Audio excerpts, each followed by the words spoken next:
Good morning, everyone. Good morning. Hi, I'm Tony Cole. So if you don't know who I am, that doesn't matter. Hopefully you'll enjoy this presentation. Always fun following Win. I'm trying to figure out which one it is. Just check. Yeah, there we go. So always fun following Win Shortall. So he's been a pundit in our industry for a long time. Gave me flashbacks to my early days when I started in analog cryptography in the Army. Many years ago. So very interesting presentation. Thank you, Win. So I'm going to talk to you about deception. So what is deception? Most of us know it today. How it's worked in the past, deception today, the growing cyber attack problem. Most of you probably are well aware, but I know there are some people in here new to it as well. And deception in the growing cyber realm, where it's going. So, very interesting. I actually have a lot of quotes in here that I really like. So, around deception, because it's one thing that's really important for us to think about. Wynn talked about it in his presentation, is the history.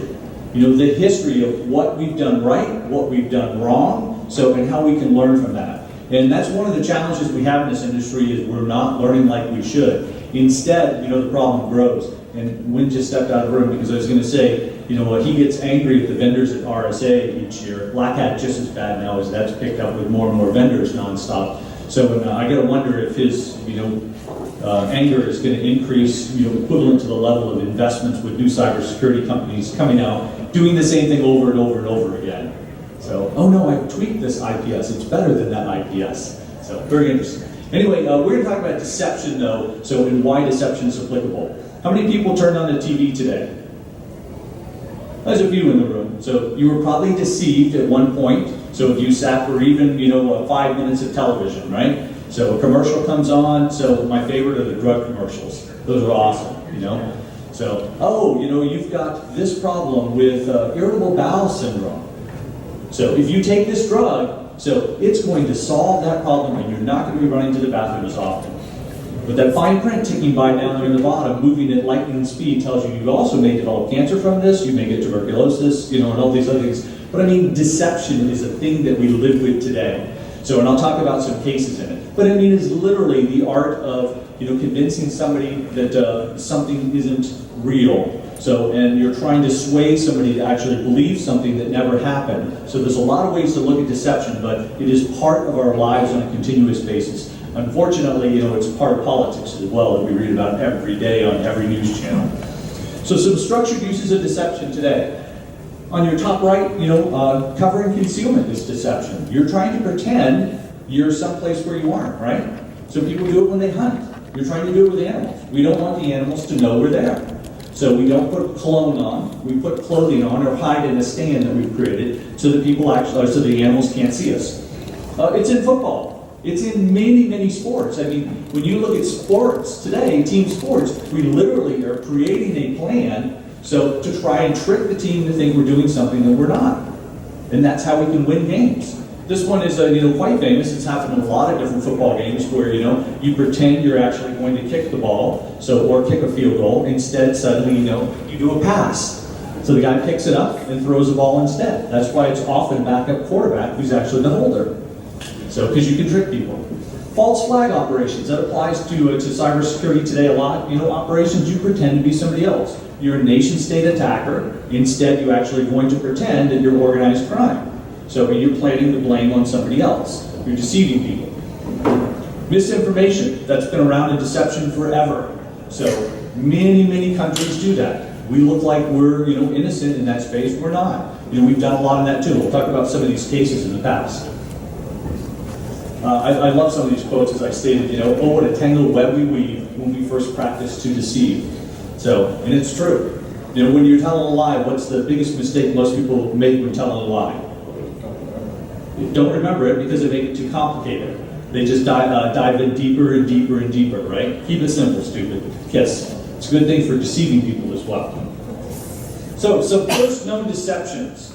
The Trojan Horse. Odysseus supposedly created a Trojan horse. So they've been going through this battle. They gave him this horse, this massive horse. They accepted the gift the city of Troy did, rolled it into the city, and in the middle of the night, so when everybody was asleep, they came out and they slaughtered all of the infantry and most of the people inside that city. It's a myth, so most people think it's a myth today, but nevertheless, very interesting deception. I'm giving you something that's free. That's every spam that you get now today that's in your junk mail folder, right? So here, I've got $3.4 million for you. I am the king of Nigeria. So we really should go there and arrest them, don't you think? So Alexander the Great, that's a really interesting one for me. 326 BC, so where Alexander the Great decided to expand into India, and I don't have my notes on this, but it's really a fascinating case, and if you haven't read about some of these famous deceptions in military battles, it's absolutely really interesting and very applicable to our space today. But what he was trying to do at this point was he was trying to expand into what's today India, and cross this river to battle Porus, and take over that. He was expanding his empire. And Porus, being a relatively smart general, decided, all right, all I have to do is stop Alexander from crossing this river. That's all I have to do. So what did he do? So Alexander set his troops in motion, a bunch of them, to just march back and forth along the river, where they were matching to try and stop him from crossing the river. In the meantime, after they became complacent, Porus's troops did, thinking, all right, he's never going to cross the river, we're just going to match forever here. So Alexander, in the middle of the night, moved his troops to another place, crossed the river, and pretty much annihilated Porus's forces. But through deception, thinking that they were just marching along, trying to find sooner or later they'd stop marching with him, instead he moved the troops and actually beat them. Lake Trasimene, Hannibal Barca, 217 BC. That was an interesting one as well. Where Hannibal was being chased by, I'll never say his name right, Flaminius, a Greek, general, was being chased. And what did Barca do? He actually, did a feigned retreat, where they were chasing them nonstop near this lake, and then in the middle of the night, he sent a whole bunch of troops off, like 10 miles away, and they set up fake campfires so that they would think that they had actually moved to a new location. And then in the early morning hours, they ambushed them, and wiped them out. Again, deception. I'm over here, when in reality I'm over here. 3 other famous ones, a little bit more recent, not super recent, 1223 AD. Genghis Khan, very interestingly, and I can't remember, he killed somebody in Russia.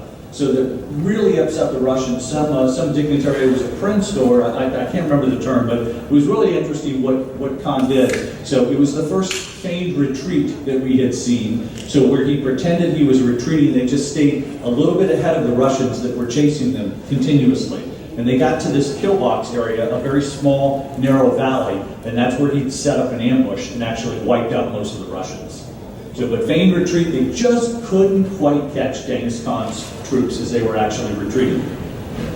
The Battle of Stalingrad in World War II is a really famous one. If you've not read history on that, it's really interesting, and they don't teach it a lot, in American history, not in high schools for sure, and I think you'd have to really jump into that space in European history in college to actually get an understanding of it. But it's very simple. The Russians knew that Hitler had cracked one of their codes, and they leaked information that in Stalingrad, much of their troops were actually depleted, they were failing, they were running out of food.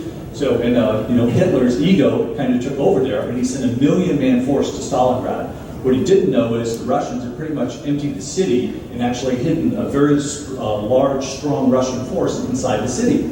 And they'd actually even sent teams out to skirmish with the Nazis as they were coming in, on suicide missions, knowing they were going to get wiped out, to further fool Hitler. And Hitler rolled into the city, and they did a pincer move and actually just annihilated the forces. People don't talk about this, but 850,000 casualties for the Nazis in there, and it pretty much ended the Nazi front on that side. They're no longer headed in that direction because it just annihilated 850,000 out of 1 million troops in that area. How many people have heard of the Ghost Army? It's really sad that more people, aren't taught this and have learned about the Ghost Army, because it's just absolutely fascinating. The Ghost Army was also World War II, was heavily involved in D-Day, working with the British, using double agents that the British had. We leaked a ton of information to the Nazis in this area too. So about where we were actually going to land, so during D-Day. And that's one instance. There was actually a number of instances where the Ghost Army was used. But it literally was a whole bunch of actors that were recruited into the military, so that had inflatable tanks. And if you just Google Ghost Army, some great video clips and pictures and stuff, where here are 4 guys and they're carrying the tank. It looks like a real tank, it's inflatable. So they actually went through, they set up, much like Hannibal Barca did, they set up fake camps. So where there was actors singing, goofing around, doing laundry, so tanks out there, all kinds of encampment stuff. In reality, there wasn't a real, military unit in that space. So it was somewhere else. And they tricked them repeatedly. Anyway, the Ghost Army was used for our successes in D-Day by leaking information to British double agents and the US military, working with the Brits and some other allies, to actually look like we were someplace where we weren't. So, and it helped us succeed. But very, very interesting. So you can't talk about deception and mention Sun Tzu. You kind of have to. It's kind of a requirement. So, but fascinating. And most people know Sun Tzu, and then know it. It's referenced a lot in this space. But he talks about deception nonstop. So everyday deception today. Online dating. That's a good one, right? So you hear those cases. I mean, there's TV shows about people being fished. I'm a 21-year-old blonde gymnast. So when I want to meet you, Mr. 65-year-old, heavy set, so gray, so overweight guy, right? So it's a really. Take it easy. I wasn't looking at you. I wasn't looking at you, Mike or Rich. Sorry, but it's they're both looking at me at that one. You talking to us? So I got a security briefing once years ago. It was one of the funniest guys I've ever had give a briefing. And he was talking about operational security, and I'll use his quote in there. He said, so when you get on the plane, it's a military guy, and you travel overseas, if you get on that plane, it's a 5. When you get off that plane, you're a 5. You're not a 10 suddenly. So if there's beautiful women coming up and talking to you, and they've never done it in your own country, guess what? You're still a 5. They're likely actually a spy, and want to talk to you because they want access to information. So anyway, I thought that was funny. But dating today, we see that. Cinema, we literally give away our movie to be deceived. That's every movie and TV show, in the world of fiction. So we pay to be deceived. Social media, I don't think I need to go any further in that one. So Vladimir Putin, I couldn't help but put his smug face up there. So we all know what's going on in that. Advertising, every day in advertising we're deceived. Every single day. And I do have to agree with Wynn, our industry, very guilty of it. Very guilty of it. It's problematic.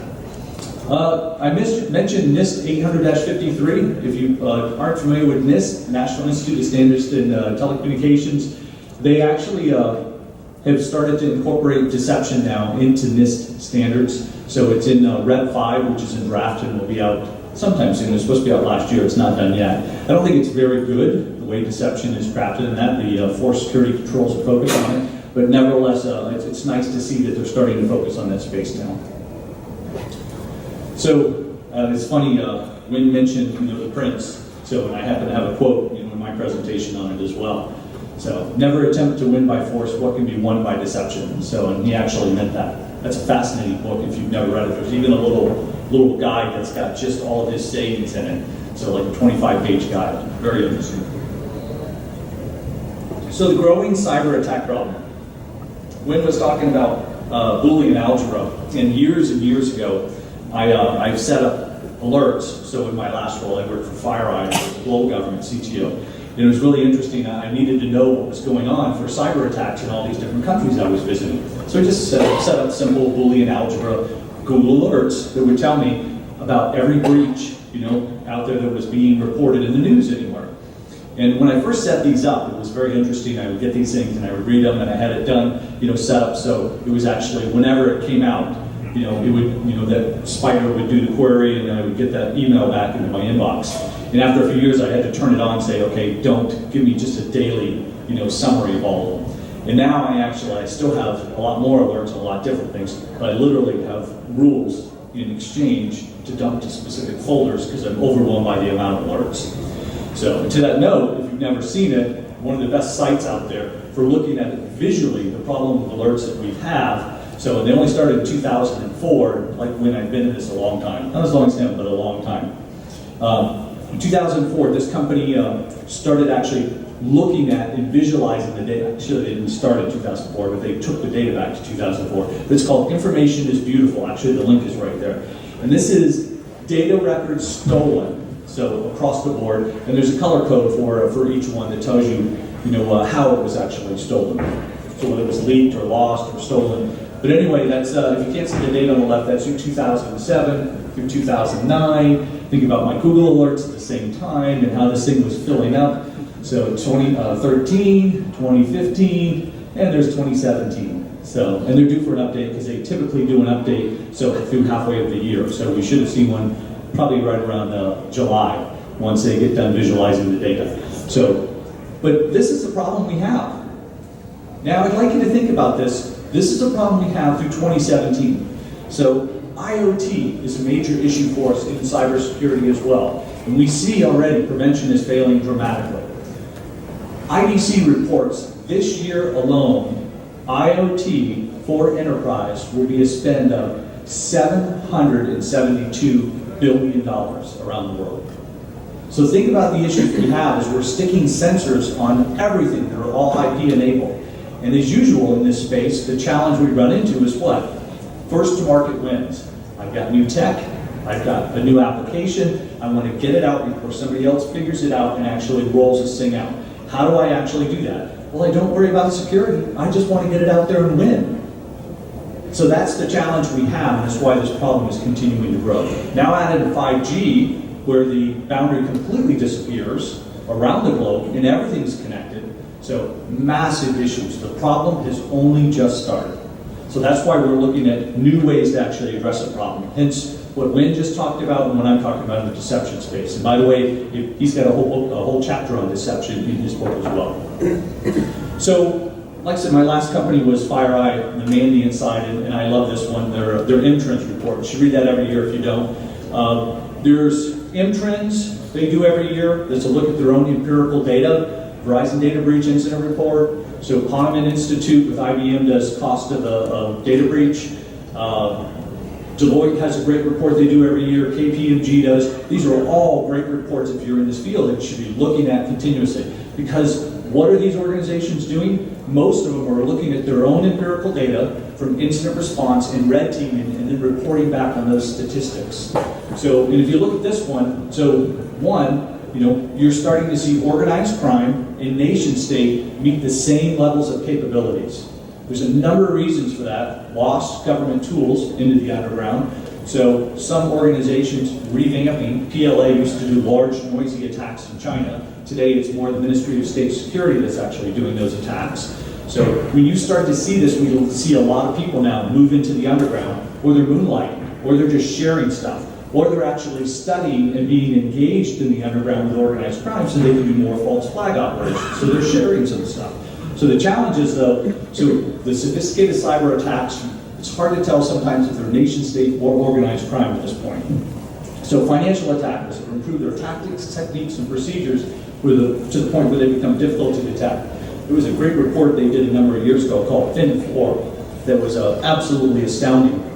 That report showed a number of different organizations had been breached, so related to pharmaceuticals and others that were publicly traded companies, about 100 of them. So, and also their merger and acquisition firms had been breached too. So what was the point of that? So they were actually buying and selling stock based on press releases and such, and new drug discoveries for these companies, so before it was actually public. So the organized crime side is getting much, much more sophisticated. And then you have the other piece too, in some countries, there's organized crime that's actually being pushed by and providing revenue back to governments. So there's a lot of blurring that's taking place. The other piece that's really important out of this, is those lines will continue to blur, and the dwell time is getting longer. If you're not familiar with dwell time is very simply from the time of compromise until that compromise is detected. Today, according to the M-Trends report, is 101 days. I think Verizon said 102 days, but what's interesting, when you look at all these reports, they're all pretty close across the board. So that's a major issue. Anybody do red teaming in this room? Got a couple? So a really good red team can get domain credentials typically within 3 days. So about 3 days. So and if the dwell time is 101 days, wow, somebody's got full unfettered access to your system for 98 days. How much damage can they do? What intellectual property can they steal? What systems can they destroy? Pretty much anything they want to do. So that's a big problem. We have to shrink the dwell time. We must shrink the dwell time. And it's too much money, as Wynn said, being spent on the prevention side. We're not going to win. We need to change the structure. So new defensive technology is having trouble keeping up. New defensive technology can and will be used against us. I have vendors talk to me all the time, and it's so funny. Well, we've built this artificial intelligence, and we think it can do this. I'm like, wow, that's awesome. So do you think there's any adversaries out there building artificial intelligence to counter that? There are. So what we build to defend can also be utilized against us. I just read a great paper. So in fact, if you've never read it before, Army Cyber Institute at West Point actually does a cyber defense review every quarter, and they do a public link to this thing. Always fascinating. But they talked about the weaponization of honeypots, and I'd go on LinkedIn and correct them on one thing, because they talked about nation state to nation state and the problems you could have if you do weaponization of honeypots without ensuring that you're not putting yourself at legal risk. So, and I said, whoa, hold on, in a very polite manner. It's public, something like that. So, and I said, you have to also think about weaponization of honeypots and the fact that my own company, we detect a lot of insider threats. And if you don't instrument that correctly, you just infected your own environment. So what's the impact of that? Let alone, so where so many of these attacks are going through many intermediary hopping points. They're coming from other countries, from other systems. Grandma, so has been popped, and they're actually bouncing through that system. So you've now actually taken that system that you went to that was compromised on purpose. So, and that malware may be opened on anybody's system that they actually have previously compromised. It may not be, the adversary system. It may be one they control. So it's important to think about. So I mentioned this, this is a big problem that we have today, and it's going to get worse. So the social awareness. It's a big challenge that we have, where our environment today for our users around the globe are not aware of the risk. They just don't think about it. It's starting to change. There are some countries starting to focus on this. The United States, it was a program that Alan Power and Sands set up with 7 governors where they actually started to do cyber coding and cyber skills in high school. Awesome program. 7 governors signed up for it. I hope there's many more. But the point is, we need actually more focus on do's and don'ts in cybersecurity all the way down to the lowest level so that kids don't get deceived. Those kids from rural areas and urban areas that may touch technology for the first time when they get to kindergarten and first grade, they need to be aware of those do's and don'ts and be taught that, which means we have to teach the teachers as well. So there's a lot of effort that needs to take place if we're going to be successful so this deception doesn't work on people. So because we need a more cyber savvy aware society as well. So I think education for our society is critically important. And it's all evolving attack surface. That's a major issue for us today. Again, it continues to evolve, endpoint in every sense, network and campus, data center and cloud, Internet of Things. So I'll use one of Wynn's words. There's a great site out there called the Internet of Shit. If you've never seen it, it's really hysterical. 2 years ago, I was actually going through and I was looking at CES. So, and CNET announces, the first IoT toaster. It's like, why? Why do we need our toaster connected to our infrastructure and our enterprises? You don't. So it's things like that that are going to cause massive problems. I did a keynote for the Naval Maritime Center of Excellence a number of years ago. And I had some conversations there that just literally terrified me, where they were talking about how they've shrunk, all of these crews on all these ships. They're more focused on security because we can remotely control these ships. We've got all of the containers censored, and I'm like, very little focus on security. They've woken up to it now. They're working on it and have been working on it, hence the conference that they organized on it. But you just think about that. You don't know where anything's going to go. How easy would it be to hack a shipyard and actually swap everything on the containers via, compromising the sensors? So security is critically important for our society to be successful. The ICS side, many of those devices, when they're created and rolled out into our critical infrastructure, set up for anywhere from 15 to 20 to 25 years of use. That's how they actually, utilize those systems. What today is people try to do cost savings and put more technology in place. They're connecting them so they can remotely actually, run maintenance on them, so actually manage them. And it's a massive issue when you're connecting these systems to the internet. There's a number of groups doing stuff on nuclear power in this area, and I think critically important. If you build a nuclear power plant and you knew what it costs to actually run and maintain that, please don't connect it to the internet to save cost. So major issues in that space. And, everything is getting censored. Everything. Have you seen that Levi has a denim jacket now that's actually internet enabled? So literally, you can control your phone, the swipe while you're riding your bicycle this way or that. I don't know where it is, but nevertheless, everything is getting internet enabled. Our technology evolution is used against us. IoT, sensors everywhere, 5G everywhere, machine learning. So somebody asked me, it's like, so what AI is in your technology? None. People use the term AI all the time when it's machine learning. And some people say machine learning when it's really a knowledge management system. So it's important that we actually look at that and define it. Mesh networking. How many people follow Charlie Miller and what happened with G? So I've got a few people in the room. That was a really interesting one. People said it couldn't be done. And he actually spent quite a bit of time actually doing the studies and in a control test. So hacked, a G, and shut it down. Took over the brakes, took over everything in it. Completely shut it down, while it was doing what was like 60 miles an hour. But in a control test. And they had to recall something like 1 million different Fiat Chrysler products that actually had that technology in it. So people talk about hacking planes, and they talk about hacking the planes through entertainment systems, so connecting the avionics. That's not the major issue today. So the major issue today is planes can be compromised from the ground stations up. So that's a major issue for us. And as we do more and more and connect more and more, there's a lot of challenges in there. I work for NASA as well as a special government employee, and their UAV stuff they're doing is really cool because they're building technology and sharing it with the industry on how to actually, create a drone structure. So where drones have the technology into it, so they don't fly over heavily populated areas. They're not allowed to. So if one of them gets compromised or knocked out, or a maintenance failure, it doesn't fall on a big crowd of people at a plaza delivering a pizza. So it's really interesting the things that are coming, but it's important to think we have to look at the security of all these pieces. The mesh networking alone, as we start to see more and more cars that are enabled to talk to each other, so you're traveling remotely in the middle of Utah desert on an interstate somewhere, and you've got great internet connectivity because your car is talking to that car, talking to that car, talking to that car, that's talking to that tower. And that's moving at lightning speed. What are we doing about the security of that? People want to roll that technology out. It's very interesting. All warfare is based upon deception. So we need deception in the cyber realm. Why? So very simple.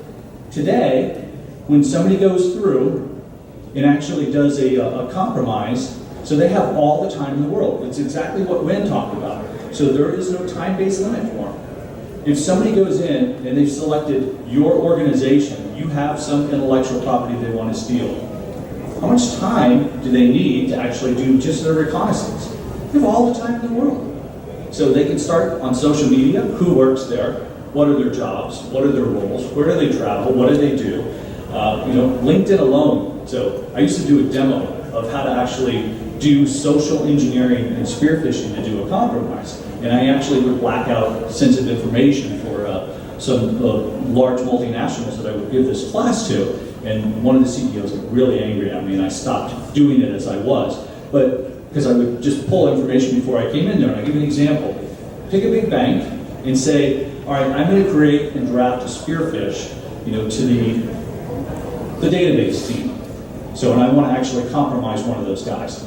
Very simple. Go to LinkedIn, Google that bank, Google for databases, right? Find out what type of actual databases they have. So you can do that. You'll line up big bank, maybe 15 to 20 people in there, so you can see what's the majority of skills that actually flow across a number of people. All right, they're running Oracle. So I go in the underground and actually potentially by a 0 day, or maybe hoping that they haven't patched something. But the very easy way to do it is actually create a spearfish and actually send it individually to each one of these guys via a fake LinkedIn InMail account and say, hey, I've got a great job offer for you, so I need a new director to run my engineering team so that's going to build this database infrastructure for this new startup. So I've sent you the PDF, take a look. And of course the PDF is weaponized. So super simple to do. People get pissed about that, but I mean, literally you can find out the technology any company's running just through LinkedIn, let alone Facebook, social media, requests for proposals, requests for information. Those companies do that reveal a tremendous amount of data.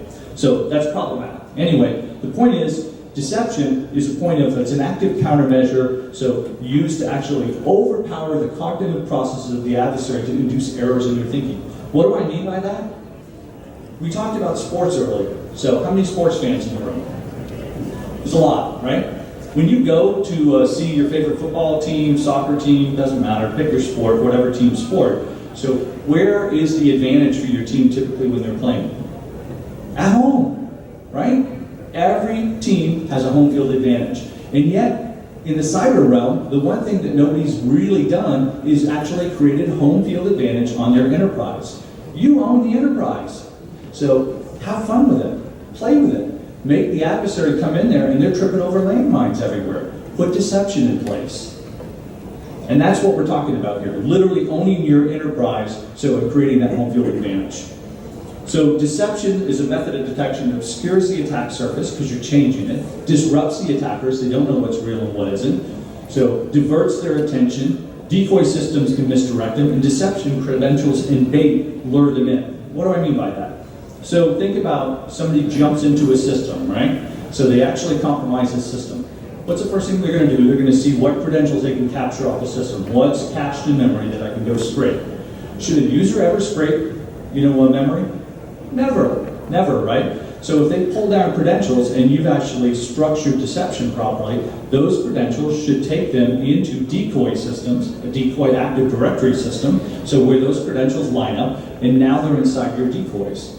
And you should have incorporated gold images of those decoys, so now they're actually playing inside the environment that you created. And at that point in time, you can do two things, and we see a lot. People will go through some organizations, I just want them out. How did they get in? I'm going to fix that vulnerability. We're not going to let them in again until they're out. Other people, start to actually entertain them. I had one group that was really funny. So they were trying to steal a PST file. And they quickly wrote a script where they kept increasing the size of the PST file, and it never ended.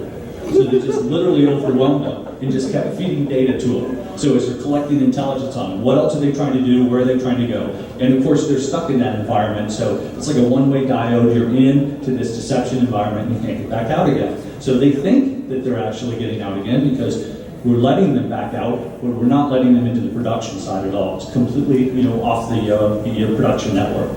So there's a lot of things you can do that's very, very interesting. But again, home field advantage. So it's your network, take control of it. So why? What is the point? It reduces dwell time. And I touched on that earlier, and that's the most important thing. If you look at deception, whether that you buy a tool, you use freeware, open source, whatever you do, so reduce your dwell time.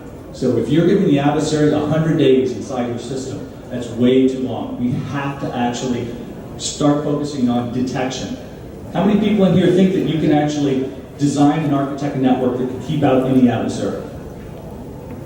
Wonderful. Nobody's trying to deceive me. That's nice. So, because you can't. They get in. Sooner or later, they get in. There's a lot of things you can do depending on the industry you're in, your organization, your government. There's a lot of things you can do that may potentially push the adversary off somewhere else by increasing the difficulty size on the prevention side.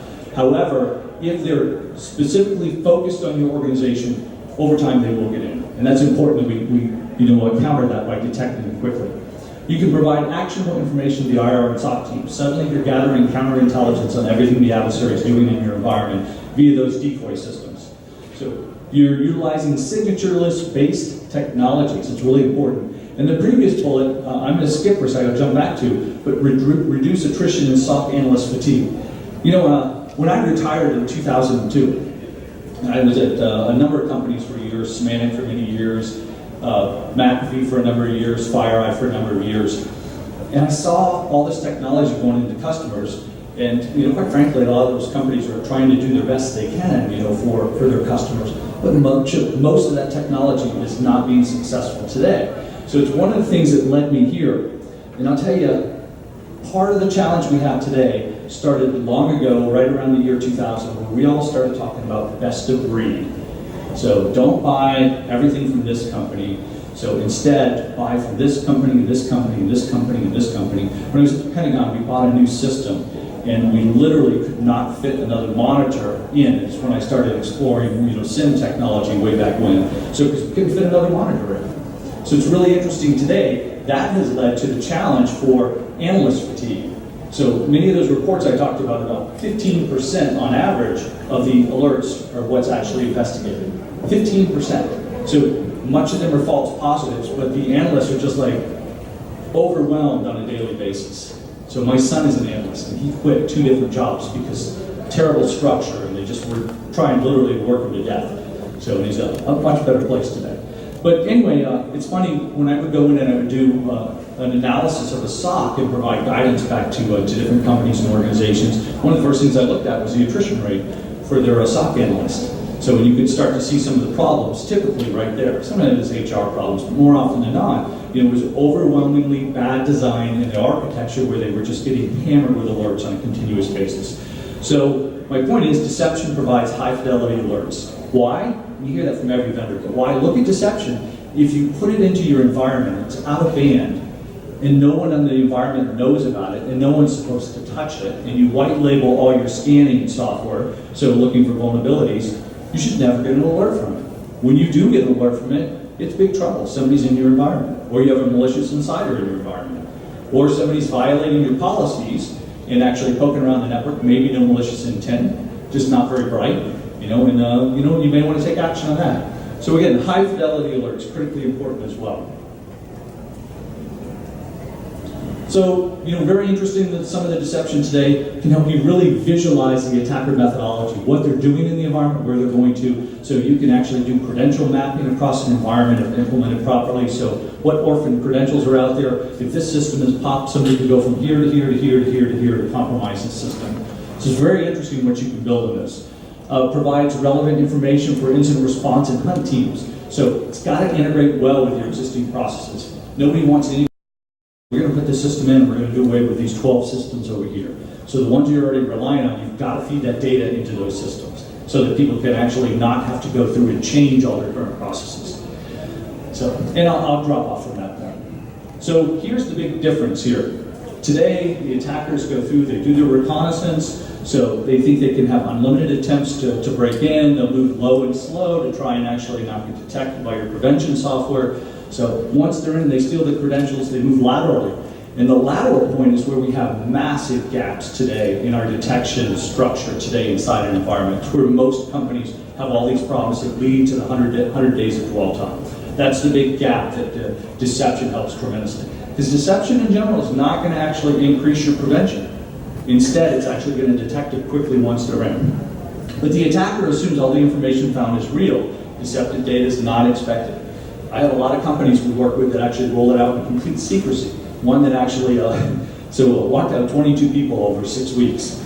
So after rolling out deception, very interesting. They thought they had a pretty good architecture.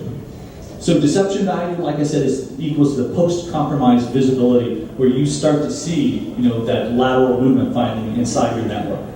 That's the big challenge today that we don't have in place. This is growing tremendously. And very quickly. Gartner's actually recommended it at the beginning of this year, so it actually just created a hype cycle as well that they put deception on. So it's starting to really move. It's very interesting.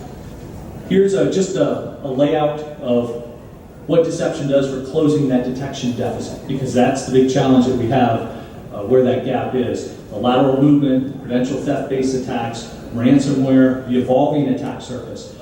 Deception is only good if it can mimic your environment. If you're running a Windows 10 environment, and somebody actually says, well, I can provide Linux deception to you, or I can actually do this via, some other variant of Unix. You need something that mimics your environment. You want to be able to import those gold images. If you're running ICS or medical records or IoT or SCADA systems, You want to be able to incorporate that into your deception strategy. Super important, so the adversary thinks it's real. So, compliance, breach investigation, merger and acquisition visibility. We've been utilized for that one a lot, and that one really cracks me up. We caught a really good red team that won Capture the Flag once at Black Hat. So they dropped it into a company. This one company was a customer, had rolled it out, hadn't built processes for it yet, and said, well, here's a company we've acquired, and they dropped the technology in there as well. So, and then they sent a red team in there to actually look at the environment to ascertain whether or not they wanted to connect it to their existing network and build a plan for that. So, and when they came back, it was really, really funny. They said, oh, we completely annihilated that system. Vulnerabilities everywhere, we completely got them. So, nope, it was actually a deception rollout, that appliance they dropped in there in default. A de facto rollout, so they hadn't imported any gold images or anything. Like I said, this organization had won Capture the Flag at Black Hat, so it's funny. Skill shortage, ability to respond to incident, really important. We see deception now. Actually, we just rolled out a blog that was really interesting. Deception for a security team of one. So because it can help you mature. If you've got all these alerts coming in, this provides a high fidelity alerts that allow you to actually respond and look at what's important in your environment, because nobody's supposed to touch it again. It's a breach. So here's an important point, and I'll just build that one out, because a lot of people will go through and say, well, it's just a honeypot. It's not a honeypot, because honeypots are part of a deception platform, but it's only a component of it today. I did a lot of work in my early days. I was with Recourse Technologies, and tried to bring in honeypots at Pentagon and fought with the lawyers back then. And they'd always say, you're enticing people into your enterprise. And today, deception is laid out inside your enterprise, and you're just specifically looking for people that have compromised your systems and are inside your environment. You're not trying to lure anybody into your enterprise. Big difference on that. And then the deception piece is laid across your entire environment with breadcrumbs, honey docs. So if somebody opens this one document that you create, it actually beacons back to you and tells you that out of band. So, same thing with Active Directory credentials and different things you can place in the environment. So it's a lot more than just a honeypot. So they can actually provide value back very quickly. So, it's really interesting where we're starting to see people start to have some conversations now at senior levels publicly. So about deception, because some of the things that have happened with election meddling and different things. This is Air Marshal Phil Osborne from UK MOD, great guy. So he's now pushing his team to actually build a structure for deception and counter-deception in cyber, so for the UK government. And then of course this one, by the way, I think it's important, Rob Joyce, so who was at White House, now back at NSA again, phenomenal guy if you've never met Rob. So Rob says that that's really what you need is a device that monitors network activity and produces logs that can record anomalous activity. That's what deception is, because any activity in deception is anomalous. Any of it. By the way, I have the link on that one. You definitely should go watch that, even if you don't care about deception. If you haven't seen that, it's a phenomenal video is in that link as well. And it's Rob Joyce standing out at the USNIC's Enigma conference, telling people he was running tailored access operations at NSA at the time, and said, here's how to keep us in other nation states out of your environment, and step by step. So really great information in that video. So if you haven't watched it, I highly recommend it. And I think I am right out of time. I appreciate your time today, and thank you for it.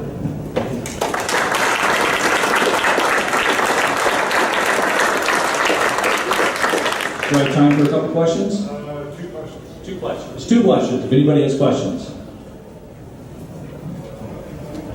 I know I'm standing between you and lunch.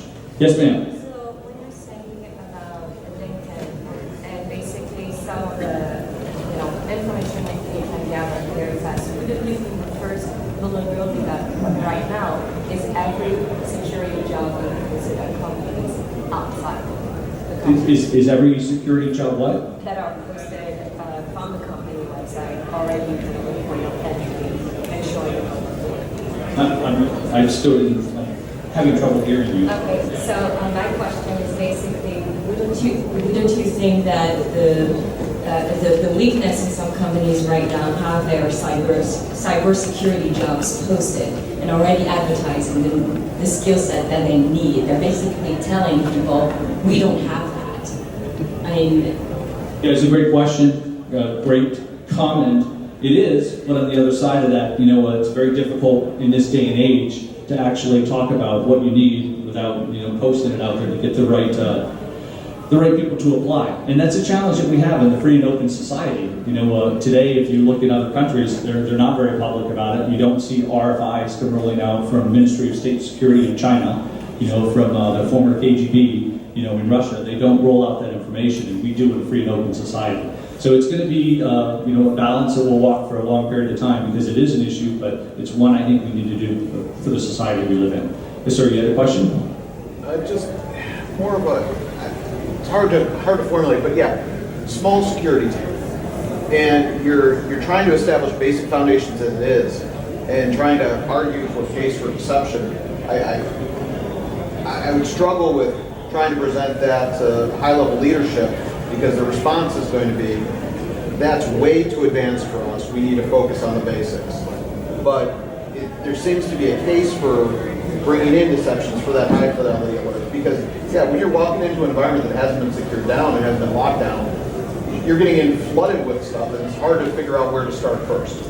Yeah, and it's a great question you have and a great point, and I hear that one a lot, by the way. And it's one of the reasons, we advocate that people test the technology because you can drop it in, and look at the alerts you're getting suddenly. And like I said, people are using it for merger and acquisitions now. So for companies they're going to acquire as part of the due diligence or have acquired. Because again, suddenly now they can go see where those compromises, where the lateral movement is taking place across the environment.